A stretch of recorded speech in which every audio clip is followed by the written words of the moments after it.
guys, welcome back to Crazy, that is concept revision anytime, anywhere for JEE Mains, JEE Advanced and other engineering entrance exams like WBJEE, MST, etc. तो see this is an advance level problem कि बहुत ही शानदार problem है। Advance level में इसको rate करूंगा and it's a very good problem. तो आप इस वीडियो को कंप्लीट देखना यार, स्किप मत करना क्योंकि बहुत इंपॉर्टेंट क्वेश्चन है and it's a JEE advance level problem और बहुत सारे कॉन्सेप्ट्स इसके अंदर बूस्ट होंगे। इसके अंदर आपका देखो EMI, मैग्नेटिज्म प्लस रोटेशन तीनों मिक्स है और ऐसे मिक्स्ड कॉन्सेप्ट्स के सवाल आपके एडवांस के पेपर में आते हैं। तो देखिए हम ये क्वेश्चन को सॉल्व करते हैं। क्वेश्चन क्या है? A metallic disc of radius r is made of a conducting material of a negligible resistance and can rotate about a conducting hollow horizontal shaft, not hollow horizontal shaft, और ये disc है, ठीक है। A smaller non-conducting disc of radius is fixed onto the same shaft and has a massless cord wrapped around it. Okay, ठीक है। तो ये एक डिस्क है, इससे के रेजिस्टेंस कनेक्टेड है, ये आगे लिखा हुआ है, इसकी रेडियस r है और ये हॉरिजॉन्टल शाफ्ट से एक और डिस्क है जिसकी रेडियस a है और इससे जो है मासलेस कॉर्ड रैप करके और एक स्मॉल m मास लगा दिया गया है to which object of mass m is shown. Two ends of a resistor of R are connected to the perimeter of the disc and to the shaft by sliding contacts. ठीक है, sliding contact से एक contact slide ये shaft वाला और एक ये वाला से आपने एक रेजिस्टेंस इस पे कनेक्ट कर दिया। The system is placed into horizontal magnetic field B, ठीक है। B मैग्नेटिक फील्ड पूरे सिस्टम पे लग रही है and the mass m is release terminal angular velocity in which the disc will rotate finally. अब देखो टर्मिनल एंगुलर वेलोसिटी से यहाँ पे क्या सेंस है, पहले वो समझते हैं, उसके बाद क्वेश्चन सॉल्व करेंगे। देखो इसके अंदर आपको क्या गिवन है कि एक ही डिस्क गिवन है जिसकी रेडियस a गिवन है, एक ही शाफ्ट गिवन है, सॉरी इसकी रेडियस r है not a, I am wrong, ये r और इसकी रेडियस जो है ये a गिवन है, राइट। इससे एक आपने नॉन मासलेस कॉर्ड रैप करके एक मास m को यहाँ पे फिक्स कर दिया और इसके एक एंड से आपने एक रेजिस्टेंस लिया और एक एंड से यहाँ पे आपने शाफ्ट पे लाके इस रेजिस्टेंस को कनेक्ट कर दिया और ये पूरा system horizontal magnetic field B के अंदर प्लेस कर दिया। तो होगा क्या, आप देखो कि अगर मैग्नेटिक फील्ड B है, राइट, अगर मैग्नेटिक फील्ड B है और रेजिस्टेंस लगा हुआ है तो जो डिस्क होती है डिस्क के अंदर EMF इंड्यूस होगा, ये हमको फॉर्मूला पता है, डिस्क के अंदर EMF इंड्यूस होगा। EMF इंड्यूस होने से इस वायर में करंट फ्लो करेगा, ठीक है। और एक तो उस इंड्यूस्ड EMF की वजह से ये डिस्क क्या करेगी, रोटेट करेगी। एक क्या होगा, जैसे हम सिस्टम को रिलीज करेंगे ये मास नीचे जाएगा तो इस पे एक फोर्स लग रहा होगा mg, इस mg का इस डिस्क के सेंटर के अबाउट टॉर्क आएगा, दैट इज mga, उससे ये डिस्क भी रोटेट करेगी, तो दोनों डिस्क रोटेट करेंगे। अब टर्मिनल एंगुलर वेलोसिटी का क्या होगा कि अगर ये इस डायरेक्शन में रोटेट कर रही है तो due to magnetic field current and resistance Lenz law लगेगा, उसकी वजह से ये इसको अपोज करेगी और ये अपोजिट डायरेक्शन में रोटेट करेगी। और अगर ये क्लॉकवाइज रोटेट कर रही है तो ये एंटी क्लॉकवाइज रोटेट करेगी ड्यू टू लेंस लॉ, और अगर ये एंटी क्लॉकवाइज रोटेट, अगर ये क्लॉकवाइज कर रही है तो ये एंटी क्लॉकवाइज, मतलब दोनों अपोजिट सेंस में रोटेट करेंगे। इसका मतलब अगर इसका टॉर्क क्लॉकवाइज डायरेक्शन में तो इसका टॉर्क एंटी क्लॉकवाइज डायरेक्शन, मतलब दोनों के अंदर अपोजिट टॉर्क लग रहा है, राइट, दोनों के अंदर अपोजिट टॉर्क लग रहा है। अपोजिट टॉर्क लगने से what will happen at some moment, if इसने स्टार्ट किया रोटेट करना ओमेगा से और इस वाली ने भी स्टार्ट किया रोटेट करना ओमेगा से, इसने भी ओमेगा 1 से स्टार्ट किया और इसने भी ओमेगा 2 से स्टार्ट किया, suppose they both start rotating at t is equals to 0 as the system is released, तो एक टाइम आएगा जब इसको अपोज करते करते करते करते दोनों की एंगुलर वेलोसिटी इक्वल हो जाएगी when omega 1 is equals to omega 2। क्यों? क्योंकि दोनों एक दूसरे को अपोज कर रही है। if both are opposing each other तो एक टाइम आएगा जब omega 1 will be equals to omega 2 and this omega is known as terminal angular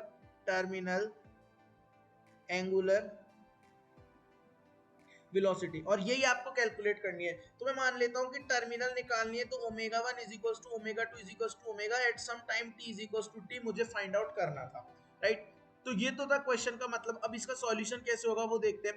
जब ये रोटेट करना शुरू करेगी तो इस वायर के अंदर जो EMF आएगा E, वो कितना आता है, वो आता है half b omega r square, where r is the radius of this, इसकी स्मॉल r, जिसमें से इसकी रेडियस जो है वो small, why I have done this small R, क्योंकि कैपिटल आर रेडियस को डिनोट कर रहा है। तो इसके अंदर जो ईएमएफ आता है वो होता है half B omega R square, derived result है, काफी इंपॉर्टेंट रिजल्ट है। अगर आपको नहीं पता तो आप इसके अंदर एक्स पे जाके और वो मतलब अगर आपको ये नहीं पता तो जो ईएमएफ होता है, जो इंड्यूस्ड ईएमएफ स्मॉल डीई होगा, वो किसके बराबर होगा, इसका अगर आप डीआर विड्थ का सेक्शन कवर करेंगे तो हो जाएगा B D R into V, और V होता है ओमेगा R। तो BVL फोर्स होता है, ठीक है। BVL जो होता है not force, BVL small induced EMF होगा DR विड्थ के सेक्शन में, और इसको इंटीग्रेट कर देंगे 0 से R तक। तो एक प्रूफ को कैसे करते हैं, एक प्रूफ इसका कैसे करते हैं कि मान लेते हैं डिस्क सेवरल रॉड से बनी हुई है, तो एक रॉड पे वही x पे जाके dx का एलिमेंट लेते हैं, omega X D X, B omega X D X का इंटीग्रेशन कर देते हैं 0 से लेके R तक, तो सारी रॉड्स का मिला के डिस्क का half B omega R square आ जाता है। तो ये डेरिवेशन हर क्लास हर नोट्स में कराया जाता है, तो half B omega R square इसका रिजल्ट होता है, ठीक है। अगर induced EMF half B omega R square लगेगा, ठीक है, अगर ये फोर्स mg लग रहा है, तो मैं तो इसको बोल रहा हूँ टॉर्क 1 और इसको बोल रहा हूँ टॉर्क 2। इसमें टॉर्क 2 किसकी वजह से है वो भी समझ लो, टॉर्क 1 किसकी वजह से। इसमें टॉर्क 2 है मैग्नेटिक फोर्स की वजह से, ड्यू टू मैग्नेटिक फोर्स, और ये वाला जो टॉर्क 1 है due to mg of mass m, mass m का जो mg फोर्स है उसकी वजह से है, ठीक है। अब आप देखो, अब मैं दोबारा से डायग्राम बना रहा हूँ यहाँ पे। अगर ये ऐसे है जिसकी रेडियस स्मॉल आर है, ये शाफ्ट है जिस इसकी रेडियस ए है, और इस पे इधर से मास m आपने लगा दिया, इस पे आपने एक सपोर्ट लेके रेजिस्टेंस r कनेक्ट किया हुआ है, right. Don't go over the diagrams and now this, ठीक है, just learn the concept how am I solving these problems, right. अब जब यहाँ पे जो इसका टॉर्क 1 है ड्यू टू mg, वो तो सिंपल सिंपल mg इनटू जो परपेंडिकुलर डिस्टेंस टॉर्क क्या होता है, force into perpend F cross R, यानी एफ आर साइन थीटा, और थीटा 90 है। तो देखो mg फोर्स तो इस डायरेक्शन में लग रहा है, और ये जो a है वो इस डायरेक्शन में है, तो जो टॉर्क होगा T1 वो तो mg into a into sine 90 के बराबर हो जाएगा, तो टॉर्क 1 तो सीधा सीधा mg a आ जाएगा, ठीक है। इसका टॉर्क 2 देखेंगे जो मैग्नेटिक फोर्स की वजह से लगेगा, Fm due to Fm, tau 2 किसकी वजह से लगेगा, दिस इज टॉर्क, टॉर्क का सिंबल ऐसे होता है, torque 2 is due to Fm, that is magnetic force. और मैग्नेटिक फोर्स किसके बराबर होता है वो आप देखिए, वो आप एक डेरिवेशन कर सकते हैं इसके अंदर। वो क्या करेंगे, अगर आपकी ये डिस्क है, तो इस डिस्क का अगर ये सेंटर पॉइंट O है और ये रेडियस R है, राइट, ये रेडियस R है, तो आप इधर से R से लेके ये बस इसका इतना सा डी थीटा विड्थ का कंसीडर करो, ये R है, ये डी थीटा विड्थ का है, तो आप देखोगे कि इस पे जो ये डी थीटा विड्थ के ऊपर ये जो लेंथ है, ये लेंथ हो जाएगी आपकी आर डी थीटा। अगर ये लेंथ आपकी आर डी थीटा, में एक हल्का सा डी थीटा का सेक्शन कंसीडर कर रहा हूँ डिस्क का, मैं इसका डिराइव डेरिवेशन आपको नहीं बताऊंगा, लेकिन डिराइव रिजल्ट के पीछे का लॉजिक बता दूंगा कि मैंने कैसे लिखा। अब इसमें क्या होता है कि जैसे जैसे इसके अंदर करंट फ्लो करता है, जैसे जैसे इस डिस्क के अंदर करंट फ्लो करेगा, तो इसके अंदर क्या होगा, इंक्रीज इन टेंशन होगा, इंक्रीज इन टेंशन। रिंग के अंदर टेंशन जनरेट होती है, ये मैग्नेटिज्म के फंडे है, ये आपको मैग्नेटिज्म में पढ़ाए गए होंगे जहां भी कोचिंग क्लास आपने ली होगी। तो इसके अंदर टेंशन इंक्रीज होती है, और वो जो इंक्रीज इन टेंशन आती है ना डेल्टा टी, वो आती है RBI, reserve bank of India. इसको याद रखने की ट्रिक होती है। ये कैसे आती है, आप मानते हो कि एक टेंशन टी इधर है और एक टेंशन टी इधर है, ठीक है। अगर ये एंगल डी थीटा है, तो मैं इसका हाफ कंसीडर करता हूँ डी थीटा बाय 2, और इसका हाफ लेता हूँ डी थीटा बाय 2। तो कैसे ना कैसे आप इसमें जब वो लगाते हो ट्रिग्नोमेट्री, जब इसमें आपने ट्रिग्नोमेट्री लगाते हो, तो ये वाला जो एंगल आता है ये डी थीटा बाय 2 निकल के आता है, और सिमिलरली इसके अंदर भी ये वाला एंगल डी थीटा बाय 2 निकल के आता है। तो उसका इधर की तरफ जो कंपोनेंट हो जाता है वो हो जाता है T cos D theta by 2, और इधर की तरफ जो कंपोनेंट हो जाता है वो हो जाता है T cos D theta by 2, और ये दोनों एक दूसरे से कैंसिल कर जाते हैं। नीचे की तरफ जो कंपोनेंट हो जाता है वो हो जाता है T sine D theta by 2, और इधर की तरफ जो कंपोनेंट हो जाता है वो हो जाता है T sine D theta by 2। अब आप देखेंगे जो नीचे की तरफ कंपोनेंट टोटल हो गया वो हो जाएगा 2t sin d theta by 2। तो नीचे की तरफ तो टेंशन आ गई, जो इन टेंशन प्रोड्यूस हुई रिंग के अंदर, वो डिस्क के अंदर वो टेंशन आ गई, लेकिन जो डिस्क है वो मूव तो नहीं कर रही।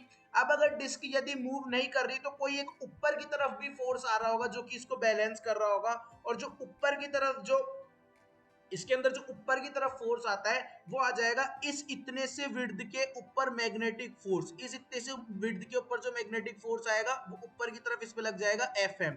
और क्योंकि ये बहुत छोटी विड्थ है, तो इसको मैं F जो आर डी थीटा इसको लीनियर ही मान सकता हूँ, और F होता है किसके बराबर, BLV, that is B R D theta into I L B. जो एफ एम होता है वो किसके बराबर होता है, I L B, I L cross B होता है, लेकिन इस केस में आप देखेंगे बी वेक्टर अगर ऐसे है तो डीएल वेक्टर ऐसे है, तो ये दोनों 90 डिग्री पे एक दूसरे से हो गए। तो B R D theta into I, जो इसके अंदर करंट है आई, राइट। तो ये कितना हो जाएगा 2t अब देखिए sine D theta by two जो होगा, sine D theta by two approximately D theta by two होगा। क्यों होगा डी थीटा बाई टू? क्योंकि डी थीटा बहुत छोटा है और sine theta is equals to theta होता है फॉर स्मॉल एंगल। तो two T D theta by two is equals to B R D theta into current. D theta से D theta, two से to, तो जो इंक्रीज इन टेंशन होती है वो होती है बी आर आई। अब ये जो इंक्रीज इन टेंशन होगी यही मैग्नेटिक फोर्स की वजह से आई है। तो ये इंक्रीज इन टेंशन ही इसके अंदर जो है टॉर्क पैदा करेगी, जो कि मैग्नेटिक फोर्स की वजह से हुआ है। तो इसके अंदर ये जो इंक्रीज इन टेंशन है ये ड्यू टू मैग्नेटिक फोर्स ही है, due to F M, and will produce a torque. और ये टॉर्क कैसे प्रोड्यूस करेगी वो आप देखो, इसका जो नेचर है, अब आप देखेंगे ये जो डिस्क मैंने बनाई थी जिसकी रेडियस आर थी, तो इसका जो नेचर था, टोटल जो टेंशन नीचे की तरफ आई थी 2t sin d theta by 2, तो नेट इंक्रीज इन टेंशन वो आती है बी आर आई या फिर आरबीआई में इसको बोल सकता हूँ, रिजर्व बैंक ऑफ इंडिया, जहां पे आर इसकी जो होती है, ये जो आर ए रेजिस्टेंस नहीं है, ये इसकी रेडियस है, ठीक है। तो बीआरआई या फिर आरबीआई आप लिख सकते हो। तो ये इसके अंदर इंक्रीजिंग टेंशन आई। अब जो टॉर्क होगा इसकी वजह से, torque F M increasing tension की वजह से वो हो जाएगा फोर्स इनटू परपेंडिकुलर डिस्टेंस, या फिर एफ आर लिख सकते हैं। अब अगर ये है, ये जो टेंशन है वो इस तरफ से आई है, ठीक है, इस तरफ से टेंशन के अंदर इंक्रीज हुई है। अब आप देखेंगे कि यहां से लेके जो इसकी सेंटर से लेके यहां तक मैग्नेटिक फील्ड भी यूनिफॉर्म है और इसका जो मास है वो भी यूनिफॉर्म है। तो आप मान सकते हैं कि जो टोटल इंक्रीज इन टेंशन की वजह से टॉर्क होगा वो इस सेंटर के ऊपर कॉन्सेंट्रेट कर जाएगा और इस डायरेक्शन, इस सेंटर के ऊपर कॉन्सेंट्रेट कर जाएगा, जो कि डिस्टेंस होगी r bye 2।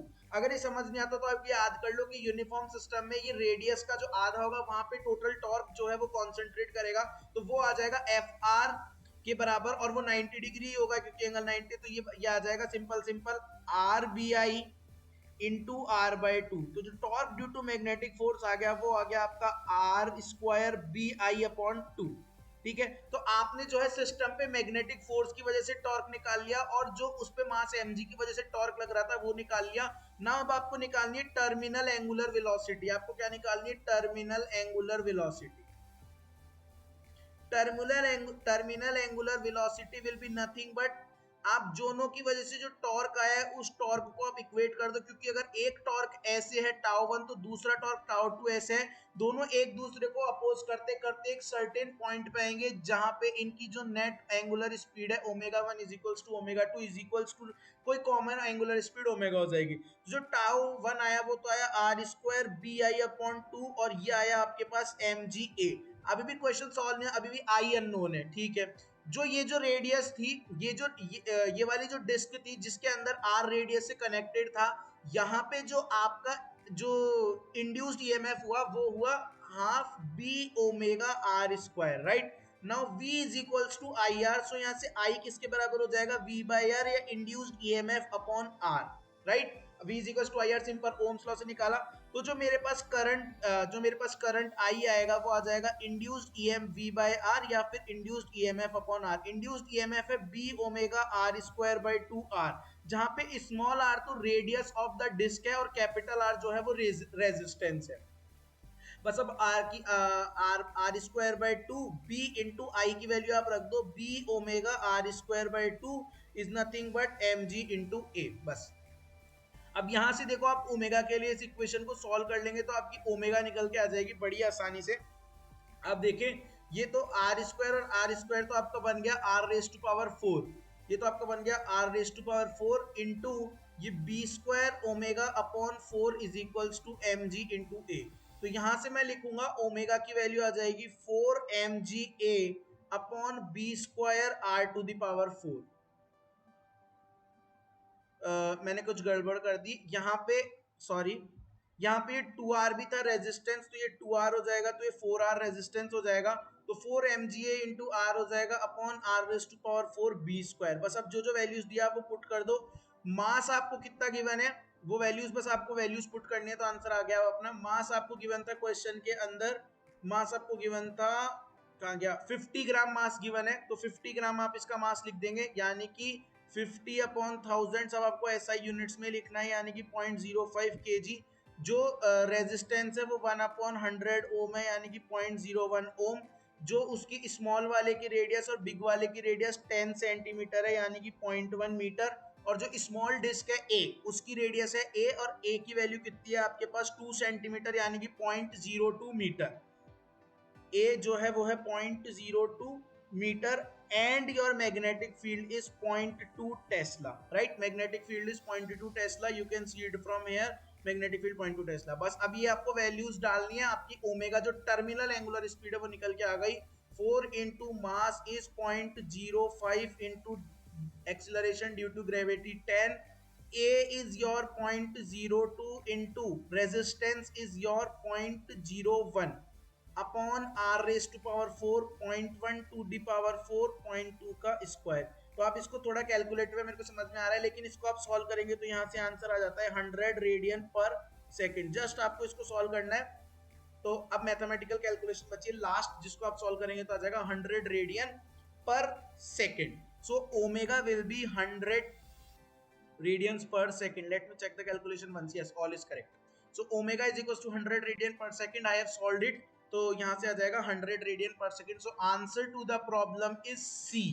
Answer to the problem is C. तो काफी इंपॉर्टेंट सवाल है, एडवांस का प्रॉब्लम है, एडवांस का प्रॉब्लम है। आपको पूरा समझ में आया?